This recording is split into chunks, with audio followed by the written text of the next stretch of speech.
समुंदर पार पाकिस्तानियों के करतूत सामने आ गए हैं। हज उम्रा के मौका पर भीख मांगने वाले बेकारियों में 90% पाकिस्तानी शामिल हैं। अस्सलाम वालेकुम, उर्दू क्रॉनिकल के साथ मैं हूँ आयशा इरशाद। बात करेंगे समुंदर पार पाकिस्तानियों के बारे में। समुंदर पार पाकिस्तानियों के कुछ करतूत सामने आए हैं। भीख मांगने में, हज और उम्रा के मौका पर जेबें काटने में सबसे आगे पाकिस्तानी हैं। सेक्रेटरी समुंदर पार पाकिस्तानी के इंकशाफात ने सर शर्म से झुका दिए। सेनेट की कायमा कमेटी समुंदर पार पाकिस्तानी का चेयरमैन मंजूर काकड़ की ज़ेरे सदारत इजलास हुआ।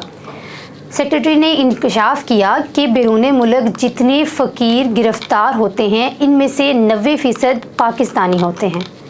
इराक और सऊदी सफ़ीर कहते हैं कि आप हमारे पास आदी मुजरिम भेजते हैं। पाकिस्तानी बेकारियों से इनकी जेबें भर गई हैं।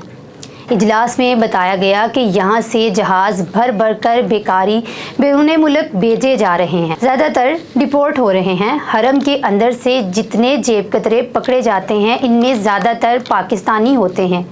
ये ज़ियारात पर भीख मांगते हैं। कायमा कमेटी इजलास में मज़ीद बताया गया कि जापान ने 3,40,000 हुनरमंद अफराद मांगे। पाकिस्तान से सिर्फ 200 अफराद जापान गए, जबकि भारत ने 1.5 लाख, नेपाल ने 91,000, बांग्लादेश और श्रीलंका ने भी बड़ी तादाद में हुनरमंद अफराद जापान भेजे। सेक्रेटरी समुंदर पार पाकिस्तानी का कहना था, बेकारी ज़्यादातर उम्रा वीज़ा पर जाते हैं, हमारे लोग हुनरमंद नहीं, इसलिए बाहर के ममालिक में पाकिस्तानियों पर भरोसा नहीं किया जाता।